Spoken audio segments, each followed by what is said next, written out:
แต่ว่าเรื่องเฮ็ดเวียกอยู่โรงงานอาจจะมันคงหลายกว่าเพราะว่าช่วงนี้คนเครื่องในสงครามนี่ฟันมาขึ้นปุ๊ไปคนทางเก่าๆแบบว่ารถทิศทางมันจะคาดๆกันขึ้นเรื่องน้ำมันนะผมแต่ว่าเรื่องต่างประเทศนี่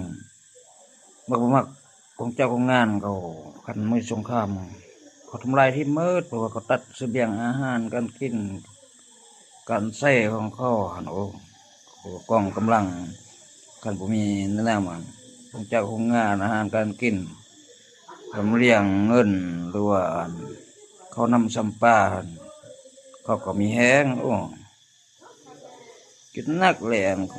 เขาทำลายของเจ้าของงานตัดเสบียงอาหารการนำใส่เงินค่ำมันโอ้เรื่องคนส่งของเขาเราอยู่โรงงานแต่นี่มันดีก็คือเปิดอายุ40 ปลายมาจนนั้น50เป็นพื้นโตเป็นของตัวเองว้าวไปซื้อแต่คันมันตะกี้ว้าวเรามันมีคันตะกี้เดี๋ยวนี้โหเนี่ยแต่นี่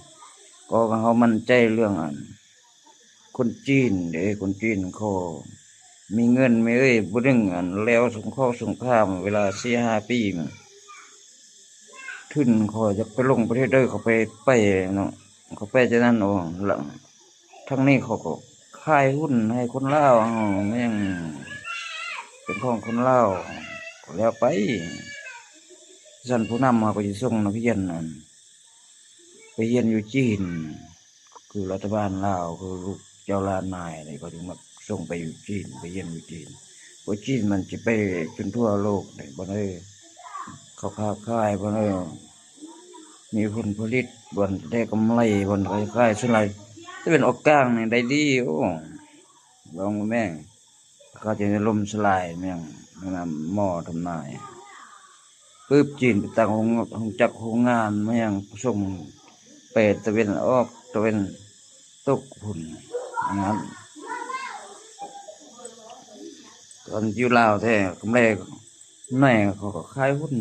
พอจะได้ทุนเขาขึ้นไปตั้งบนไม้เราได้เชื่อมั่นทางจีน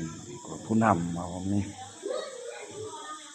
ก็สั่นลูกเจ้าล้านนาก็จะส่งไปเรียนอยู่จีนจนหลาย